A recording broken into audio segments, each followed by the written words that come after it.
Bokertov, nous sommes dimanche matin. La page du jour, c'est Daf Samer Dalet dans Yivamot. On va reprendre Daf Samer Gimel Hamoud Bet à la fin tout à la fin du Hamoud. Donc, on était en train, dans la Gemara, on a une longue page de Haggadah, et on était en train de décrire tous les côtés négatifs d'une personne qui ne se préoccuperait pas de Pirya Verivia, de la mitzvah de procréer. Tanoura Banan, nous mettrons aussi dans une braïta, Uvnucho Yomar, Shuva Hashem Rivot Alfe Israël. Donc à propos de ce pasouk-là, on voit quoi Kadosh Baruch Hu va résider par Rivevot Alfe Israël, c'est-à-dire à la fois au pluriel des Rivevot, des myriades et des milliers. La Gemara en tire de cela que Melamed She'en HaShechina Shora, on voit de là que la présence divine ne peut résider que sur plus que, ou elle ne résidera pas sur moins de Pachot Mishne Alafim, 2 myriades, ou deux milliers, pardon, ou Shne Revavot, et 2 myriades, mi-Israël, donc c'est-à-dire 22 000. Donc il faudrait minimum 22 000 juifs pour qu'il y ait la Shechina qui réside. Hare Shayu Israël Shne Malafim ou Shne Revavot, Chaser Echad. Et donc si on a une assemblée de juifs qui constituait de 2000 et 2 myriades, Chaser Echad moins une, Vezelo Asak Befiria Berivia, et que donc cette personne-là, donc ce moins 1, c'est quoi? C'est une personne qui n'est pas occupée, n'accomplit pas la mitzvah de Piria Verivia, donc de se reproduire. Lo nimtza ze gorem la shechina shetistalek mi Israël, n'est-ce pas qu'une telle personne donc va entraîner le départ de la shechina du sein d'Israël. Abba Hanan Amar Mishum Rabbi Eliezer, Abba Hanan enseigne au nom de Rabbi Eliezer, Chayav Mita, qu'une personne qui ne se préoccupe pas de Piria Verivia est passible de mort. Chez Nehemar, ainsi qu'il est dit à propos des fils de Aaron, Nadav et Avihu, Uvanim lo ayulahem, lorsqu'on raconte leur mort dans la Torah, on précise que Uvanim lo ayulahem, ils n'avaient pas d'enfants. Ha hayulahem banim lo metu. Si la Torah précise à ce moment-là qu'ils n'avaient pas d'enfants, c'est pour te dire que s'ils avaient eu des enfants, ils ne seraient pas morts. Acherim Omrim, on a un autre avis qui nous dit Gorem la Shechina shetistalek mi Israël, que l'absence d'enfants entraîne le fait que la Shechina, la présence divine, s'éloigne d'Israël. Shenema liot lecha l'Elohim, ulzaracha acharecha. Lorsque Kadosh Baruch Hu a dit qu'il sera notre Dieu, il sera ton Dieu, ulzaracha acharecha, et pour ta descendance après toi. C'est-à-dire, Bisman shezaracha acharecha, lorsqu'il y a une descendance qui te suit, Shechina Shora, alors là il y a présence de la Shechina. En zaracha acharecha, maintenant si on est dans une situation où tu n'as pas de descendance après toi, Al Mishora, sur qui elle va reposer? Ala etzim valavanim, sur les pierres et sur les bois. Donc voilà, donc on a, je pense bien, à travers ces dernières pages, bien compris l'importance de Piria Verivia. Donc jusqu'au point où on voit que c'est lié non seulement c'est lié à la vie spirituelle et à la vie matérielle. La vie matérielle, comme on a vu à propos des enfants de Nadav Avihu, et la vie spirituelle, comme on vient de voir à propos de faire résider la Shechina au sein d'Israël. On attaque une nouvelle Mishnah. Nasa Isha Vesha Ima Eser Shanim. Quelqu'un qui a épousé une femme et qui est resté avec elle pendant 10 ans. Velo Yaleda, et qu'elle n'a pas eu d'enfant. Eno Racha Ilevatel, il n'est pas pour autant en droit de ne plus se préoccuper de la mitzvah de Piria Verivia. Geresha, s'il l'a répudiée, Muteret Linase Leacher, on ne va pas dire que du fait qu'elle n'a pas eu d'enfant avec son premier mari, elle n'a pas le droit de se marier avec un autre homme. Donc elle a oui le droit de se marier avec un autre homme. Verasha Yasheni Lishot Ima Eser Shanim, et on ne va pas dire non plus que le délai durant lequel il doit rester avec elle sera plus court puisqu'elle a déjà passé 10 ans avec son premier mari sans avoir d'enfant. Mais le second aussi a le droit de rester 10 ans avec elle jusqu'à ce qu'elle ait un enfant. Veim Hipila, maintenant si dans le processus de décompte des années, il y a eu un moment où cette femme a fait une fausse couche, Monet Misha chez Hipila, on comptera les 10 ans à partir du moment où elle a eu une fausse couche. Alors Rashi précise sur la Mishnah, Eno Racha et Levatel, ça veut dire quoi? Qu'il n'a pas le droit de ne plus se préoccuper de Piria Verivia. Et là, Oi Gareshena, Oisa Cheretima. Il y a deux solutions. Soit il la répudie pour épouser une autre, soit il prend une deuxième épouse de manière à essayer d'avoir des enfants. Alors, Gemara, Tanura Banan. Donc nous mettrons aussi dans une braïta, Nasa isha vesha ima eser shanim, velo yaleda. Donc quelqu'un qui aurait épousé une femme et qui serait resté marié avec elle pendant 10 ans sans qu'elle ait d'enfant. Yotzi veiten ketuba, il a l'obligation de la répudier et de lui verser le montant de sa ketuba. Shema lozacha leibanot mimena, afalpi shen reya la davar, zecha la davar. Pourquoi il doit faire ça? Parce que peut-être n'a-t-il pas eu le mérite de construire une famille avec elle. Donc on n'est pas en train de dire que cette femme est fautive. La preuve en est qu'il lui verse sa ketouba si elle avait une quelconque faute. Donc on pourrait dire qu'elle serait dispensée de recevoir la ketouba. Mais là, on dit voilà, il n'a pas eu le zéchout d'avoir une famille avec elle. Et la Gemara nous dit bien qu'il n'y ait pas de preuve formelle à cette chose-là. Zecher la davar, on a malgré tout une allusion à ça. D'où ça? On voit dans la Torah, Miketz Eser Shanim le Shevet Avraham Beretz Kenaan, que à quel moment Avraham, enfin plutôt Avraham ici, s'est marié avec Hagar. Il s'est marié avec Hagar après 10 ans de résidence en Eretz Kenaan. Léla Metra, pour t'enseigner quoi? Chez En Yeshivat Chutza Laaretz Olelo Minaminyan, que la résidence en dehors d'Eretz Israël ne compte pas. Regardez Rashi qui fait la synthèse. Miket Seser Shanim Ba à Hagar, ce n'est qu'au bout de 10 ans donc qu'il a eu une relation avec Hagar. Veha Idelona Sivla Behanar Shene Kamae, et pourquoi ne l'a-t-il pas épousée dans les premières années? Ad Sheloba Leretz Kenan Shayu Shanim Erubot Be Padamaram, il a passé bien plus que 10 ans à Padamaram, il aurait pu se marier avec elle plusieurs fois déjà. Les Lametra, c'est ça qui vient enseigner chez En Yeshivat Chutza Laaretz Olelo, que les années qui passent en dehors d'Israël ne comptent pas. Dilma Mishum Avon Chutza Laaretz Em Akurim, parce que peut-être c'est à cause de la faute que constitue le fait de vivre en Chutza Laaretz qu'ils étaient stériles. Mais voilà la preuve ici qu'il doit rester au maximum 10 ans avec elle. La Torah, elle précise spécifiquement que c'est au bout de 10 ans qu'il s'est marié avec elle. On s'en fiche de savoir que c'est au bout de 10 ans, ou 15 ans, ou 2 ans, ou 3 ans. Non. D'où on voit ici la preuve? C'est pas une preuve, c'est Zecher la Davar, déjà, la Gemara l'a dit. C'est moins que ça. Et ben voilà, mais Ketz Eser Shanim, le Shevet Avraham, Beretz Kenan, c'est à ce moment-là qu'il a pris à Hagar. Mais nous, on parle faux. On parle d'un cas où un homme doit rester avec une femme 10 ans maximum s'il n'a pas d'enfant. Ouais. Alors, voilà. Non, mais il n'a pas dit qu'il n'était pas avec une femme, et au bout de 10 ans, Nan, il s'est marié avec Pour l'instant, la Gemara, elle n'a pas dit qu'il fallait faire. La Mishnah n'a pas dit qu'il devait la répudier. Il a dit En Racha, il est vatel. Ça veut dire soit il la répudie, soit il prend une autre femme. Là, en l'occurrence, c'est ce qu'a fait Avram. Il a pris une autre femme. D'accord? Ta question, c'est pourquoi il n'a pas répudié Sarah? Non, pour les 10 ans. Pour les 10 ans. On les voit, les 10 ans. Mais là Avram a vécu un grand nombre d'années à Padan Aram. D'accord? Après, il est arrivé en Eretz Israël. Ou Eretz Kenan à l'époque. C'est au bout de 10 ans qu'il s'est marié avec Hagar. Donc la Gemara, elle te dit, tu vois bien que la durée légale où il faut attendre, c'est 10 ans. Ah, d'accord. C'est-à-dire, sous-entendu que pendant... C'est pour ça que Rashi précise, ça t'apprend deux choses. Ça t'apprend et que la durée c'est 10 ans, et que le yeshiva Trutza Laaretz, ça compte pas. D'accord? Les fichar, c'est pourquoi, je reprends dans la Gemara, Chalahu Oshechaltahi, si lui ou elle est malade, Oshneam Chavushim Beveta Asurim, ou que les deux ils ont été jetés en prison, donc ils peuvent pas se voir, En Olimlo Minamidian, toutes ces années-là ne comptent pas. Amar le Rav Nachman, Rava dia Rav Nachman, Velelaf mi Yitzhak. Pourquoi on est en train de tirer ça de Avraham? On n'a qu'à tirer ça de l'histoire de Yitzhak. Dirtiv, puis c'est marqué à propos de Yitzhak, Vayi Yitzhak ben Arbaim Shana. Voici que Yitzhak était âgé de 40 ans, Bekarto et Rivka, lorsqu'il épousa Rivka, etc. Urti ve Yitzhak ben Shishim Shana beledetotam. Or on voit que Yitzhak avait 60 ans lorsqu'il a engendré Yaakov et Esav. Il n'est pas sorti pour ça. D'accord? Donc il y a eu 20 ans. Amarle, Yitzhak Akuraya. Il dit tu peux pas utiliser Yitzhak comme base parce que Yitzhak lui il était véritablement stérile.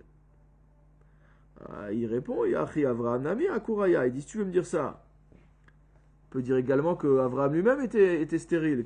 Pourquoi tu fais une différence entre Abraham et Yitzhak?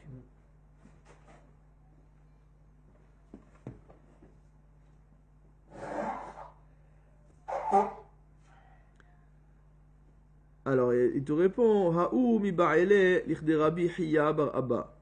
En fait, on a besoin de cela par rapport à l'enseignement de Rabbi Yitzhak bar Abba. D'Amar Rabbi Yitzhak bar Abba, Amar Rabbi Yochanan. Car Rabbi Yitzhak bar Abba enseignant de Rabbi Yochanan.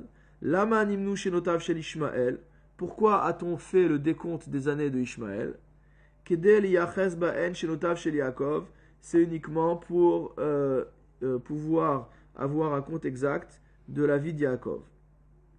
Alors déjà dans Rashi, Haoumi ba'ele vechule, Kelomar, Yitzhak akuraya, Mishumachi lo nasiv achariti. C'est parce que Yitzhak était stérile qu'il n'a pas épousé une autre femme. Ukra de Yitzhak ben shishim shana, lo yetirahu. Mais le texte qui te dit que Yitzhak était âgé de 60 ans ne sert pas à rien. C'est pas parce qu'on ne peut pas tirer de preuve pour le mariage qu'il sert à rien. Des tema le achikta verachamana, les migmar mine sheyat esrim shana. Parce qu'on aurait pu dire qu'il est là pour apprendre le fait d'attendre 20 ans. Daoumi be'ele vechule.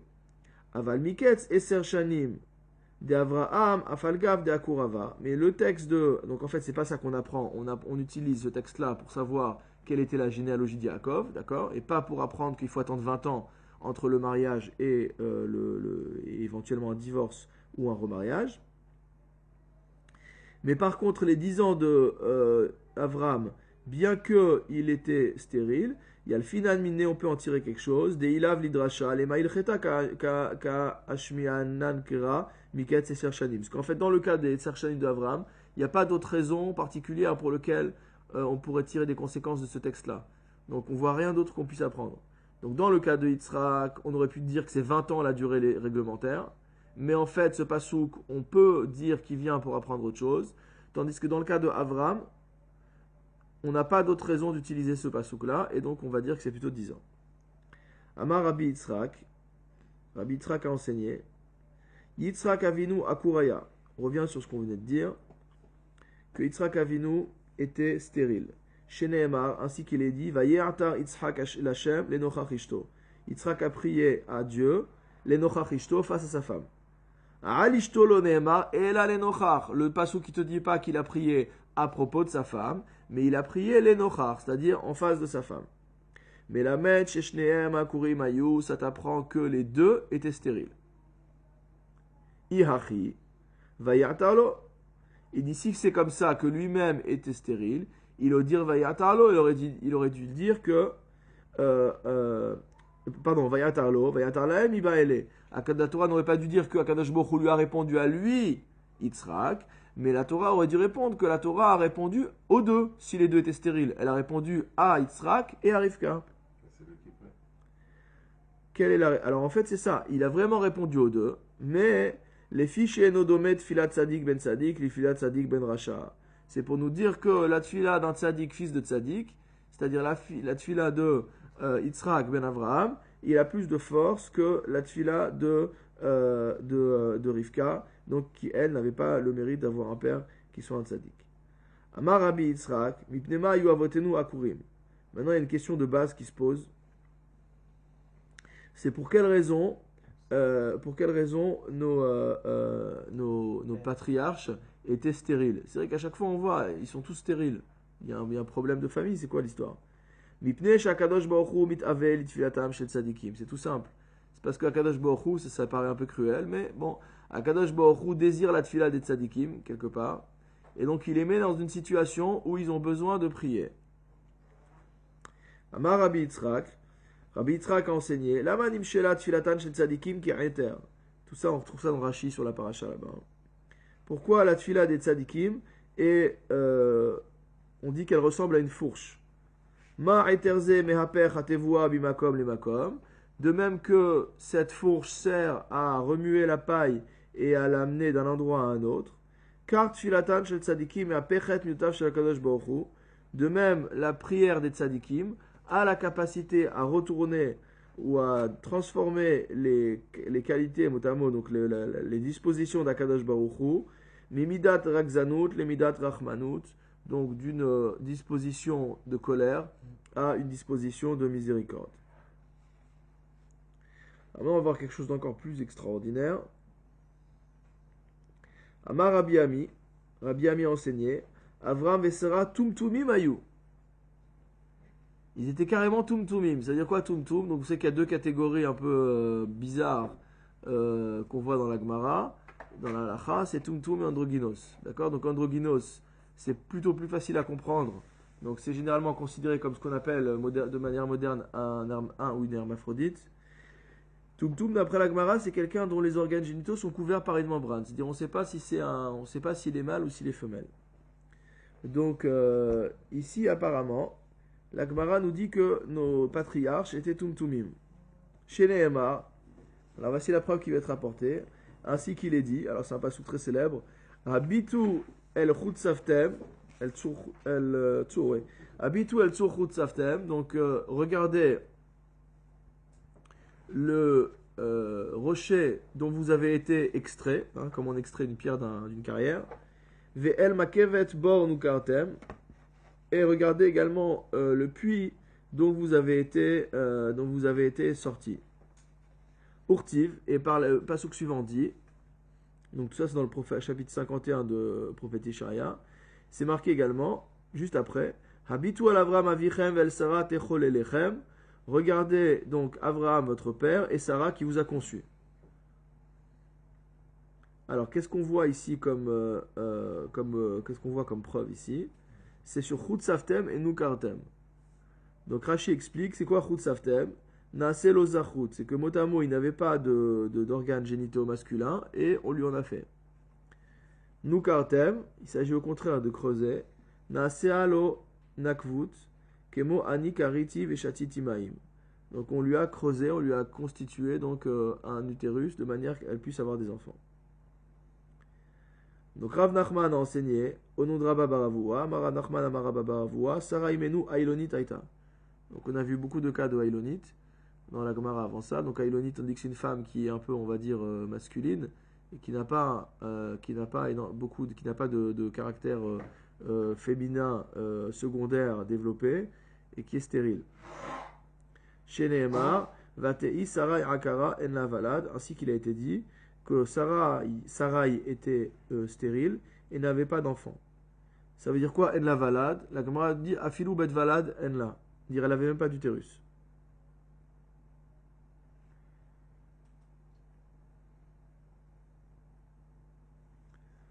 Et donc ça on l'apprend du fait qu'il y a une répétition dans le pasouk. Parce que si tu me dis tu me dis déjà qu'elle est stérile, c'est pas la peine de préciser En La Valad, qu'elle n'a pas d'enfant. Donc il y a bien quelque chose de plus à apprendre de là. C'est bizarre que dans la Torah, tout ce que les Avot ont eu a été interdit par la suite dans la Torah. Les sœurs de Yaakov, Aïlonit, ils ne savaient pas forcément qu'elle était Aïlonit quand il s'est marié avec elle. Amar Rav Yehuda Beret de Rav Shmuel Bar Shilat, Misheme de Rav.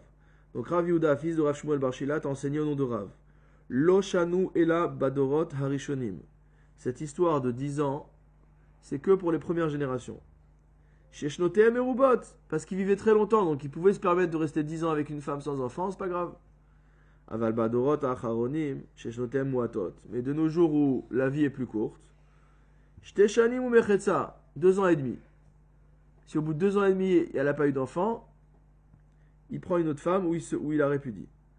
Keneged shosha iburim, ça correspond quoi à cette période de 2 ans et demi? Ça correspond à 3 grossesses, à peu près. D'accord? 2 ans et demi, ça fait 30 mois. Donc 3 grossesses, ça fait 27 mois. On rajoute un mois on rajoute un mois entre chaque grossesse, avant chaque grossesse, ça fait 30 mois.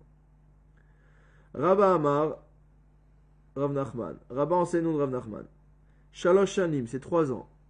Pourquoi? Keneged Shalosh Pekidot. C'est en rapport avec les 3 rappels. Des Amarmar, c'est quoi ces rappels dont on parle?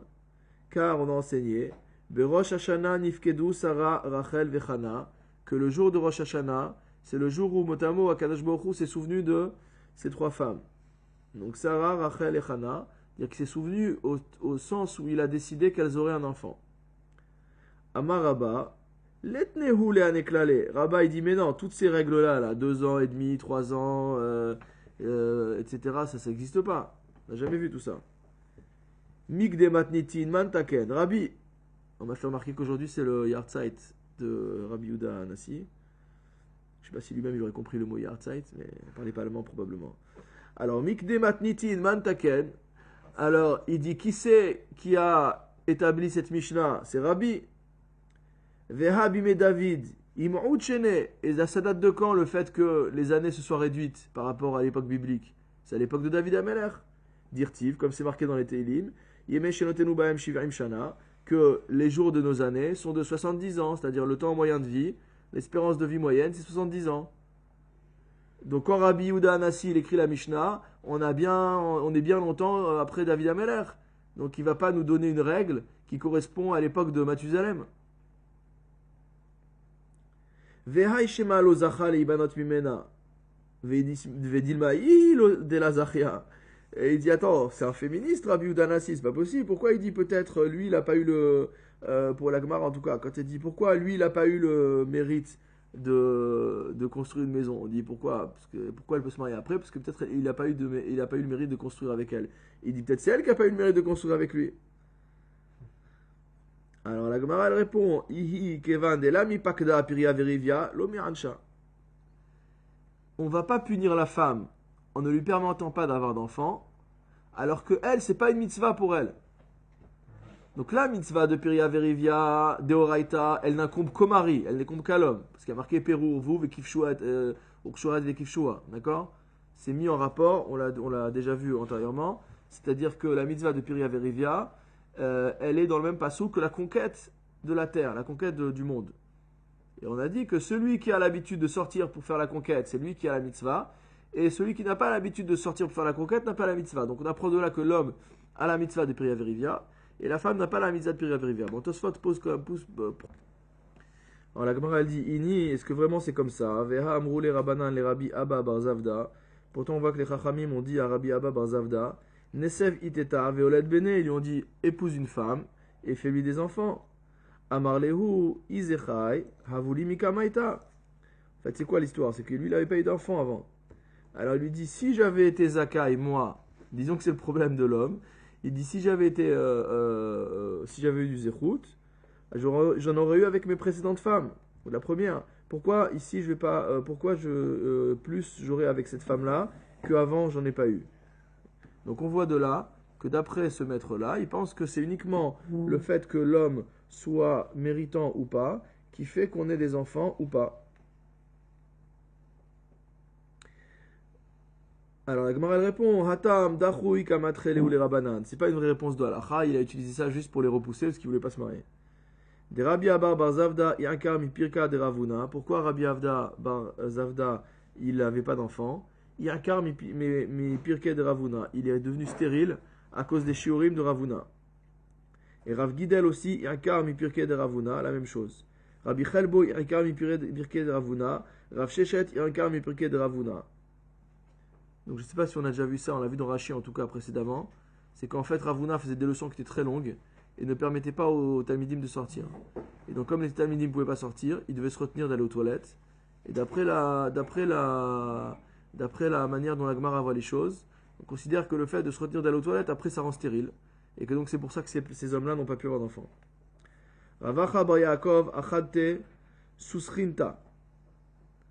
Donc en fait, Rav Acha bar Yaakov, il a eu un autre problème urologique du même genre, c'est-à-dire qu'il a eu une maladie qui l'empêchait d'uriner. Taliua be'arza de Berav, on l'a accroché donc à un cèdre qui se trouvait donc dans la maison d'études de Rav. Unfak minne kehutsa yarka, et est sorti de lui comme, alors je pense que c'est la couleur ici qu'on décrit, pas forcément la forme, est sorti comme une feuille verte de palmier. Il a été guéri. Amar Ravacha bar Yaakov, Shitin Save Havena. Ravacha bar Yaakov a dit, nous étions 60 grands-pères, notamment 60 anciens. Vechulehu Yakeru mi pirke de Ravuna. Et tous sont devenus stériles à cause de Ravuna. À cause des cours de Ravuna.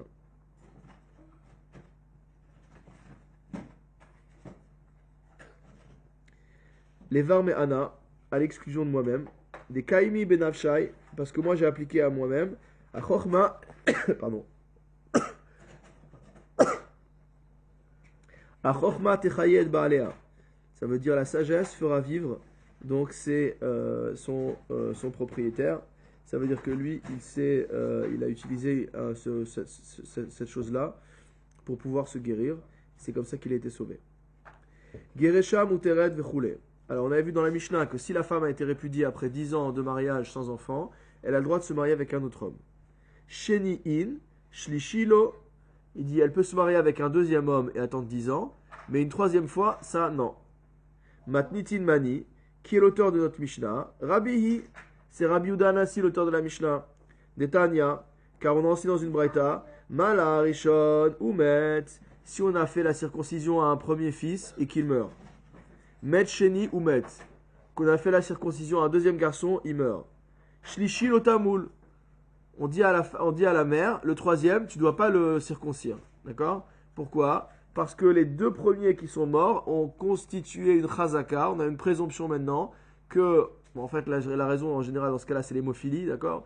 Donc on a une présomption que l'enfant est hémophile et que donc il va également mourir si jamais on lui fait la mila. Divrei Rabbi, ça c'est l'avis de Rabbi. Rabban Shimon ben Gamliel Omer. Donc la Braïta ramène un autre avis sur le Rabbi Shimon ben Gamliel. Qu'est-ce qu'il dit lui? Shlishi Tamoul. Il dit non, le troisième elle peut le circoncire. Réville ou tamoul, mais si le troisième meurt, alors le quatrième, elle ne pourra pas le circoncire. C'est-à-dire que pour Rabbi, il faut 2 instances pour constituer une chazaka. Selon Rabbi Shimon ben Gamliel, il faut 3 instances pour constituer une chazaka. Vehatania, Ibra. Mais pourtant, on a une braïta qui enseigne exactement l'inverse. C'est-à-dire que selon Rabbi, il faut 3, et que selon Rabban Shimon ben Gamliel, il faut 2. Alors il dit, Hemina ihu achariti. C'est laquelle la dernière version de la braïta, la version la plus exacte? Tashma, on va essayer de prouver à partir d'une autre braïta. De'amar Rabbi Chia bar Abba amar Rabbi Yochanan. Rabbi Chia bar Abba enseignant de Rabbi Yochanan. Maaseh barba achayot de Tzipori. On a eu le cas de 4 sœurs dans la ville de Tzipori. Shemala Rishona Umet. La première a fait la circoncision à son fils et il est mort. Shenit Umet. La deuxième sœur a fait la mila à son fils, il est mort. Shlishit Umet. La troisième sœur a fait une mila à son fils, il est mort. Revi'it bat lifne Rabban Shimon ben Gamliel. La quatrième est venue devant Rabban Shimon ben Gamliel. Amarle, il lui a dit Altamoli, ne fais pas la circoncision. Il dit mais attends, c'est pas une preuve ton histoire. Il dit Vedilma, yatia shlishid name hava amarla. Peut-être que déjà la troisième, il aurait dit ne va pas faire la mila. Elle est venue qu'au 4e fois. Mais c'est pas une preuve que lui il pensait qu'il faut attendre la 4e fois pour s'arrêter. Imken, mai asaduta de Rabbi Chia bar Abba. Alors dans ce cas, ça sert à quoi le témoignage de Rabbi Chia bar Abba? Il vient juste nous raconter une histoire. S'il n'y a rien à en tirer, ça n'a pas d'intérêt. Vedilma kamash malanda chayot mechazekot. Il dit non. Donc on aurait pu penser que dans ce cas-là, vu qu'on ramène cet enseignement-là, bien que tu dises que la femme aurait pu venir au 3e coup et lui il aurait dit non, ça il faut arrêter. Et que donc on aurait vu que la chazaka c'est à partir de la 2e fois, au bout de 2 fois. Et que donc c'est pas une preuve quand il te dit qu'il y a une chazaka au bout de 3 fois. Il te dit non. Alors pourquoi, si c'est pas une preuve, pourquoi on a ramené cette histoire-là? Parce qu'il y a autre chose à en tirer. Des achayot mechazekot. Jusqu'à maintenant, on avait vu quoi? Jusqu'à maintenant, on avait vu que c'est uniquement chez une même femme qui a plusieurs enfants et qu'il y a des enfants, chazve shalom, qui meurent les uns après les autres, qu'on va dire il y a une chazaka. Mais là, il vient t'apprendre quoi, cet enseignement-là? Il vient t'apprendre que même entre sœurs, on peut constituer une chazaka. Amaraba. Hashta de amart achayot mechazekot. Maintenant que tu m'as enseigné que les sœurs constituent une chazaka entre elles. Lo issa adam, lo mimishpachat nirpin, velo mimishpachat netzorain. Un homme n'a le droit de se marier ni avec une famille d'épileptiques, ni avec une famille de lépreux. Veudit razek latazimne. Et qu'est-ce qu'on appellera famille d'épileptiques ou famille de lépreux? C'est à partir du moment où 3 personnes dans la famille ont été touchées par ce mal-là. Maï hava ale. Alors qu'est-ce qu'on va faire? Ki ata Ravitzrak bar Yosef Amar. Ravitzrak bar Yosef a enseigné. Uvda ava kamer de Rabbi Yochanan bekenishta de Maon biyom akipurim shechal yod beshabbat. Il est arrivé une histoire dans la synagogue de Mahon, le jour de Kippour qui tombait un Shabbat. Ou Mala Rishona ou Met. Donc la première avait, on a circoncis le premier enfant, il est mort. Shniya ou Met. On avait circoncis le deuxième enfant, il était mort. Shlishit Baalefanav. Et c'était le 3e enfant qui devait être circoncis ce jour de Kippour qui tombait Shabbat. Amarla. Qu'est-ce qu'il a dit Rabbi Yochanan? à la femme qui est venue présenter son enfant. Il lui a dit Lechi Umuli. Il lui a dit vas-y, va lui faire la circoncision. Amarle Abaye, Abaye a dit Rabbi Yochanan, Chazé de Kacharet Isura Vesakanta, est-ce que tu vois ce que tu es en train de faire? Tu es en train de lui permettre quelque chose qui est assourd, et en plus tu la mets en danger. Alors pourquoi? Pourquoi il y a un Issour? Parce que l'autorisation de faire la Mila le jour de Kippour au jour de Shabbat, d'accord? C'est uniquement une Mila chez Bismana. C'est uniquement pour une Mila qui est en son temps. Alors si là on considère qu'il y a cette Chazaka par rapport aux 2 enfants précédents, ça ne s'appelle pas une Mila qui est en son temps. Et en plus, tu risques de tuer l'enfant, puisqu'il y a une Chazaka que les autres frères sont morts suite à la Mila. Samachala Abaye. Abaye, il s'est appuyé là-dessus. Ve'azal, Nasva lechuma barta de ici bere de Rav Yitzhak, bere de Rav Yehuda.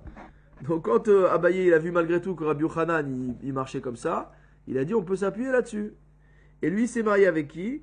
Il s'est marié avec une femme qui s'appelait Chuma et qui était la fille de Issi, fils de Rav Yitzhak, fils de Rav Yehuda. Et qu'est-ce qu'elle avait de particulier cette femme-là? Des Nasva Rachava des Pumbadita ou Shriv. Elle avait eu en premier mariage donc Rachava de Pumbadita et il est mort. Rav Yitzhak Bered Rabba Babachana ou Shriv. Elle s'est mariée après avec Rav Yitzhak, le fils de Rabba Babachana, et il est mort. Utsava ou Shriv. Et lui aussi Abaye s'est marié avec elle. Donc il s'est dit, il n'y a que 2 maris qui sont morts, il n'y a pas encore une Chazaka, puisque Rabbi Yochanan il a permis qu'on fasse la Mila le jour même de Kippour, alors qu'il y avait déjà 2 frères qui étaient morts. Et malheureusement, Abaye est mort également. Amar Rava a dit Mi ika daved uvda benafshe ki hai. Il dit où on a vu quelqu'un qui applique les choses à lui-même aussi autant que ce Abaye. C'est-à-dire en fait, il a donné une telle force. Il a pris la théorie halachique comme pour argent comptant. Et il a pris avec une telle force au point qu'il s'est marié avec cette femme-là et que ça a causé sa mort.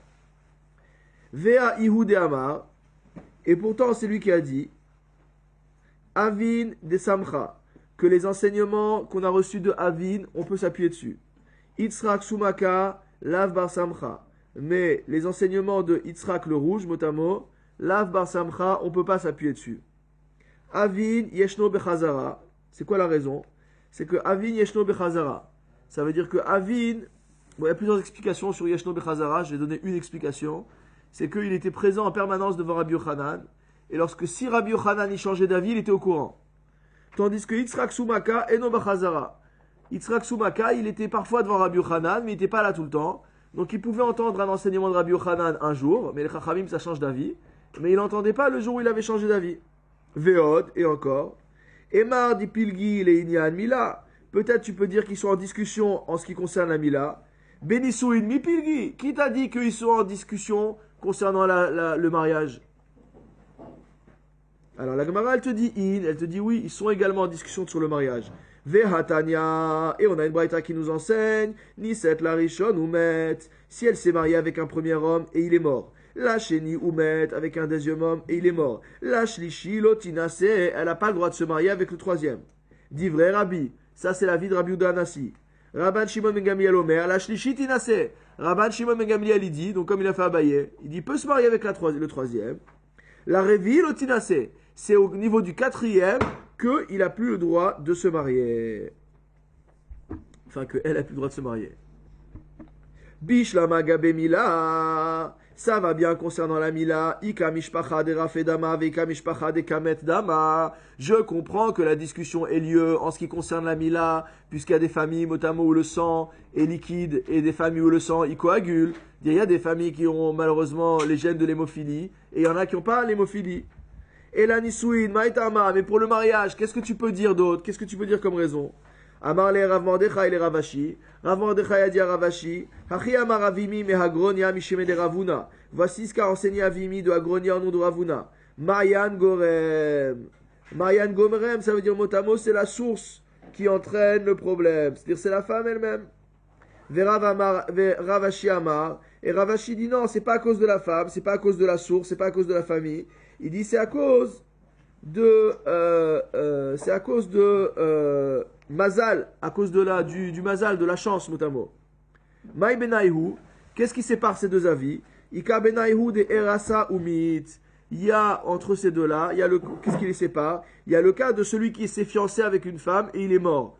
Donc si c'est fiancé, il est mort, on peut attribuer ça que au Mazal. On ne peut pas attribuer ça au fait que Marianne, qui a un problème avec la femme elle-même, il est juste fiancé. Inami, des nafal, des medil kaumit. Ou alors, s'il a eu une mort accidentelle, on ne peut pas non plus l'attribuer à la femme. Mais par contre, on pourrait l'attribuer au Mazal. Amar les Rav Yosef bere de Rava les Rava. Rav Yosef, fils de Rava, enseigné à Rava. Be'aminem et Rav Yosef, il lui a dit, demande à Rav Yosef, halacha, ke Rabbi, est-ce que la halacha est comme Rabbi? Amarli in, il lui a répondu oui. Halacha ke Rabban Shimon ben Gamliel. Quand il a demandé si la halacha était comme Rabban Shimon ben Gamliel, Amarli in, il lui a dit oui. Donc jusqu'à maintenant, ça pourrait sembler être une histoire zen, mais c'est pas ça. Achouche achirbi, il lui a dit, dis-moi, il se fout de toi, il se moque de toi. Amarle lo, non, il dit non, il se moque pas de moi. Stamehi ou pachet lach. Il a répondu de manière fermée, mais moi je vais t'expliquer. Nisu'in ou malkiyot kerabi. En ce qui concerne le mariage et en ce qui concerne malkout, c'est-à-dire les peines de bastonnade qu'on reçoit après avoir transgressé une interdiction de la Torah, ça on va comme Rabbi. C'est-à-dire qu'à partir de 2 fois, on fixe une chazaka. Vesatot veshor amouad, en ce qui concerne les cycles menstruels et le shor amouad, c'est-à-dire le taureau en corner, à partir de quand il est considéré comme étant ayant une présomption d'encorner. Ke Rabban Shimon ben Gamliel, on tient comme Rabban Shimon ben Gamliel, c'est-à-dire qu'il faut 3 instances pour constituer une chazaka. Nisu'in hade amaran, le mariage, c'est ce qu'on vient de voir aujourd'hui. Malkiyot ditnan, d'où on voit ça pour les malkiyot, pour les peines donc de châtiment corporel, comme c'est enseigné dans la Mishnah, Mishelaka Veshana, celui qui a transgressé un Issur d'Oraita, et donc il a reçu Malkut Arbaim, il a reçu les coups du Beddin. Veshana, et il a recommencé à faire la Avera, après avoir reçu les coups. Beddin Kotsin Oto Lekipa, donc le Beddin, ils le mettent en prison, ou Ma'achilin Oto Seorin, et on lui fait manger des grains d'orge, jusqu'à ce que son estomac explose. Ça veut dire qu'en fait, on ne prend même pas la peine de le frapper une deuxième fois. Parce qu'on considère que maintenant il a une chazaka. Au bout de 2 fois où il a fait la transgression, on a une chazaka qui va encore transgresser une 3e fois. Et donc on le met en prison jusqu'à ce qu'il meure. Vesatot, en ce qui concerne les cycles menstruels, ditnan, c'est marqué dans la Mishnah, En Aisha kovaat la veset achetik bena shalosh peamim.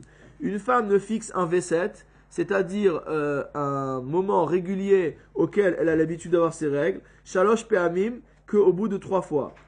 Ve'en metaeret mina V7 achete aker mimena shalosh peamim. Et de même, une femme qui est considérée avoir un V7 kavua, qui est censée avoir un V7 qui est fixe, elle ne peut déraciner ce V7 kavua que avec 3 fois également. Veshor amouad, maintenant est le cas de Shor amouad, le cas du taureau qui aurait la présomption d'être dangereux. Dites-nous, nous on voit qu'il faut qu'il ait encore les 3 fois pour qu'on dise qu'il a cette présomption-là. Comme on voit dans la Mishnah, En ashor naase muad, ad she'aidubo shlosha pe'amim. Le taureau ne devient considéré comme étant dangereux qu'à partir du moment où il a pu encorner 3 fois.